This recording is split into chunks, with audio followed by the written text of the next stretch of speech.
Sony have a pretty uneven history when it comes to Spider-Man villains, especially nowadays with them releasing terrible standalone movie after terrible standalone movie.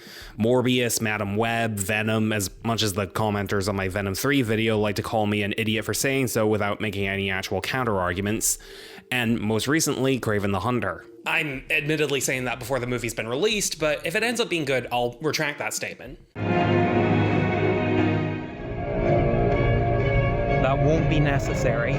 If only we could go back to the good old days when Spider-Man villains were great. The Green Goblin, Dr. Octopus, Harry Osborn. Oh. Yeah, as much as we all fondly look back on the original Sam Raimi trilogy, I think we can all agree the villains weren't always perfect there either. People often point to how underutilized Venom was, or how Sandman doesn't get a proper resolution, instead ending with Peter Parker forgiving him for killing Uncle Ben, and then proceeding to do the thing that allowed Uncle Ben to get killed in the first place. Thanks! But in my opinion, of all the villains in this trilogy, the one that got fumbled the most was Harry Osborn, which is a shame since his arc was by far the most ambitious. A tragic story of a hero's best friend slowly growing to hate him over the course of the first two movies before becoming a full-on antagonist in the third. You knew this was coming, Pete! There were clearly big plans in place to put a lot of dramatic weight on this part of Spider-Man's journey. So why does it not feel as impactful as it really should? Well, let's take a look and see how Harry actually got to this point. In the first movie, Harry is a pretty minor character, but there is some decent groundwork for his villain arc going forward, like the love triangle between him, Peter, and Mary Jane. You should know I'm crazy about her. It's just, you never made a move. But things get complicated on that front as Peter's confidence to open up to MJ grows throughout the movie, and she starts to take more of an interest in him too. Just as notably, Harry has a somewhat difficult relationship with his father, Norman Osborn, a genius and successful scientist and businessman who's a little unsatisfied with his son's relative lack of success. Just because you flunked out of every private school I ever sent you to? It wasn't for me. Of course it was. This is made doubly difficult with Norman meeting Peter Parker, who is essentially the son that Norman had always dreamed of. Impressive. Your parents must be very proud. What Harry fails to realize, though, is that his father might not be the type of person who's worth impressing. As nurturing as Norman is when he wants to be, he's also dangerously self-interested and power-hungry, to the point of descending into becoming the psychotic Green Goblin, and Harry's need for his approval eventually leads to him taking on some of his less desirable qualities. So just keep your mouth shut about stuff you don't understand. Harry Osborn. But once Norman discovers that Peter is Spider-Man, the one person that can defeat him, he quickly abandons all desire to foster a friendship with him and finally promises to do right by Harry in what ends up being their last interaction. I'm proud of you. And I've lost sight of that somewhere, but I gotta make it up to you, Harry. And after the Goblin dies in the final battle, Harry has to face the reality that his father is gone just as they had started to make amends. And with that chance of closure stripped away from him, he can't help but blame Spider-Man, not seeing how misguided that is. One day Spider-Man will pay. It's a decent introduction to Harry's character, but not hugely relevant to the first movie's story. Like, taking the first film in isolation, you could, if you wanted, remove Harry altogether, and not a lot would really change. While he and Norman are emotionally distant, they're not necessarily on bad terms with each other. I haven't always been there for you, have I? You're busy. You're an important man. I understand. Even though Harry is dating the girl Peter loves, it doesn't really strain their friendship, and they seem cool with each other. It's just, you never made a move. You're right. I didn't. And even though Peter and MJ can't be with each other on account of her dating Harry, that clearly doesn't stop them. Harry in the first movie is a decent character for what he is, but he doesn't have a ton going for him in the short term. Still though, the fact that he's now swearing revenge on the person that, unbeknownst to him, is actually his best friend, means that this small character is going to be a big deal going forward. And in Spider-Man 2, we start to see small glimpses of that. Harry's introduction to the movie shows that in the last 2 years, he's been waiting for his moment to strike against Spider-Man, and his friendship with Peter has become slightly rocky as a result. Taking pictures of Spider-Man. How's the bug these days? Over the course of the movie, Harry and Peter's friendship gradually deteriorates, and it's handled pretty well. For example, I really like their first scene together, and I think it does a great job of subtly updating the audience on what's happened since we last saw them. The fact that Harry so casually and passive-aggressively brings up the fact that Peter actively associates with Norman's supposed killer implies that this is not the first time they've had this conversation. I would imagine that their initial discussion probably began with Harry telling Peter that he feels betrayed and Peter countering that Norman was a super criminal that publicly instigated that fight to the death, so really it was his own fault and Spider-Man was just trying to stop him. Plus, as the movie makes it explicitly clear, Peter is not exactly in the most financially stable position and kind of has to take any work he can get. This presumably went back and forth until they eventually agreed to disagree, even if Harry is really only doing so reluctantly. If you knew who he was, would you tell me? It's honestly pretty impressive how much change this movie is able to imply between these two with just a few lines of dialogue. Harry still doesn't appear all that frequently in this movie, much like the last one, but the appearances he does make really help to show just how narrow-minded and obsessive he's become regarding Spider-Man, pushing away one of the few people he could turn to for sympathy. Don't act like you're my friend. And refusing to consider that there might be more to Spider-Man even after he saves Harry's life. This doesn't change anything. This eventually leads to Harry teaming up with Doc Ock to have Spider-Man killed and using Peter to do it. How do I find him? Peter Parker. But what's really interesting is how this deal of theirs ends. Don't hurt Peter! Yeah, as much as Harry claims to hate Peter, he still clearly cares about his well-being. Just not to the point where he doesn't consider it worth the risk. But the moment where the conflict in Harry is at its absolute peak comes right in the moment where he finally has what he's wanted for the last 2 years. Spider-Man right in front of him with no way of escape. And then he takes off the mask.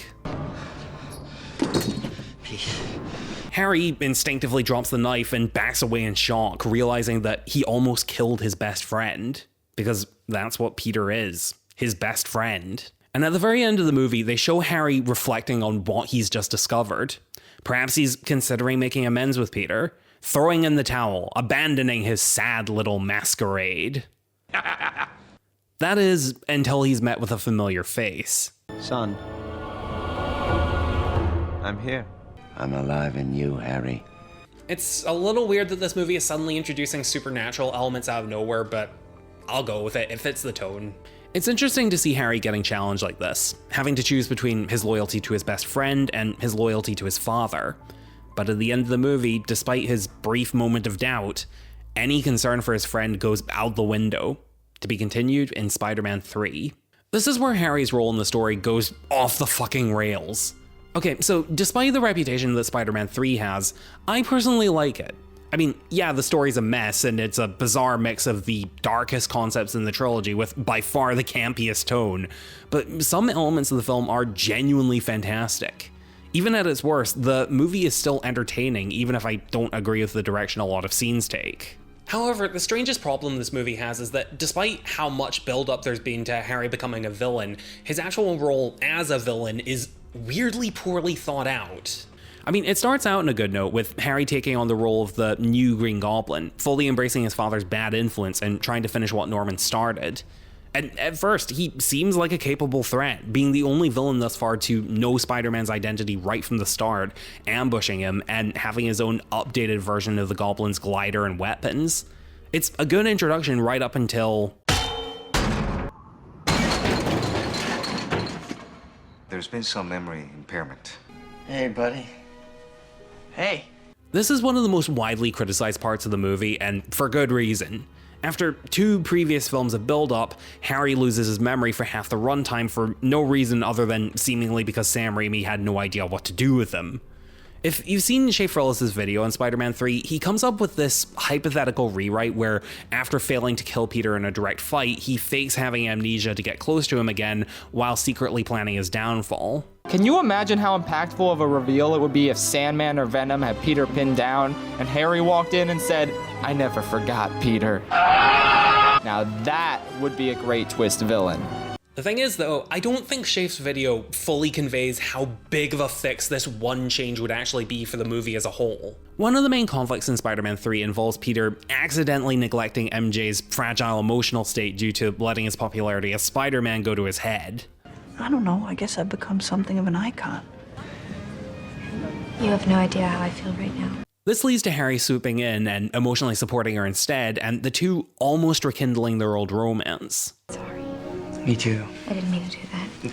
No, it's okay. Please, forgive me. That is until the plot randomly decides to give Harry his memory back and threatening her into breaking up with Peter by making her lie that she's fallen back in love with Harry. If you want Peter to live, you're gonna do something for me. I've fallen in love with someone else.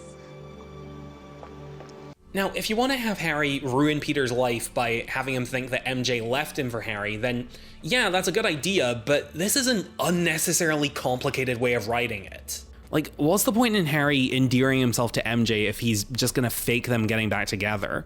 And doesn't it kind of undermine Peter and MJ's relationship problems when the breakup isn't actually because of those problems and MJ doesn't actually want to do it? Bravo. Building off of Schaeferless's idea, what if Harry was just deliberately using MJ from the start, taking advantage of her need to be comforted, manipulating her into falling in love with him, and convincing her to leave Peter of her own accord? It would do so much to fix Harry's role in the story. It would make his presence in the first half way more purposeful and sinister, and it would make MJ's breakup with Peter feel all the more genuine. It would give weight to how much Peter is screwed up with her that she genuinely doesn't love him anymore. I'm lonely. You aren't there for me. Instead, we get a version of that story that seems like that's what it's going for, but almost purposely goes out of its way to make it less emotionally effective. Peter then goes to confront Harry about this, and they duke it out. With the emotional states these two are both in, it makes sense that the story would amount to this. I especially like this detail where Harry stabs Peter with the same knife that he previously threw away, showing that any restraint he once had for his friend has been fully eroded. The problem I have with this scene, though, is that this is quite a dramatic moment. Two former best friends brought to the point of trying to kill each other, and yet the dialogue throughout it sounds like this. I protected you in high school, now I'm gonna kick your little ass. I mean, it's funny, I'll give it that, but should I really be laughing during this scene? A lot of people complain nowadays of how quippy the MCU can be, but give them credit, they can make a good dramatic fight when they want to. That shield doesn't belong to you. You don't deserve it. The last point I want to mention is this scene where Harry finally changes and goes to help Peter in his hour of need, rekindling their friendship before sacrificing himself to save him. The setup to this involves Peter going to Harry and begging him to help save MJ. You don't deserve my help. But at the last moment, discount Alfred Pennyworth shows up and tells him, yeah, Peter didn't kill Norman, your dad was just kind of stupid. But there's no question that he died by his own hand. Now, again, everyone has criticized this scene for a number of reasons. Why did Discount Alfred wait so long to tell Harry this? Why is Harry's entire redemption arc dependent on a minor character who has no on-screen emotional connection to him? At least when name brand Alfred gives a speech like this to Batman, we know that it's the guy who raised him. There's obviously some sense of guiding wisdom from a loving father figure. I don't know how much you like to say, I told you so. But for me, I think the main issue is that it's a complete cop-out that doesn't actually address the lesson that Harry should be learning here. In my opinion, Harry's path to redemption should have come from him realizing that he was letting his love for his father cloud his judgment. That in reality, his father was not a good person and not the innocent victim that Harry pictured him as. I'm not saying that he deserved to die. I don't think it's for us to say whether a person deserves to live or die. But he should have realized that his father brought his own death upon himself by turning to violence and terror, and that Spider-Man was only doing the right thing by stopping him. Instead, we get an ending where, after years of obsessing over getting revenge, he immediately forgives Peter just on the technicality that the final blow was self-inflicted, and not because he realizes that Peter did what was morally necessary. Now, to be fair, the end of Harry's story is fine. He teams up with Spider-Man, makes up with them, and eventually sacrifices his own life to protect the life that he previously had tried to end. It just doesn't hit as hard when the admittedly good in-concept resolution feels completely unearned. And sure, the rest of the movie has its problems, but whether you like Spider-Man 3 or not, it's not nearly as bad as people initially made it out to be. But while I like this movie, it's not because of Harry, and I think he's the worst part of it because it's the only problem with the third film that retroactively makes the previous movies worse. Harry's role in those movies were fine for what they were, but they were kinda dependent on eventually having a satisfying payoff. Spider-Man 3 had the potential to create one of the deepest and most tragic character arcs of any Spider-Man movie up until that point. But when I see the finished product, all I can say is, look a little Goblin Jr. Gonna cry? Special thanks to my Patreon supporters Heather Reed, Zelda, Radio Payo, and Moon Goddesses. Thank you so much for the support.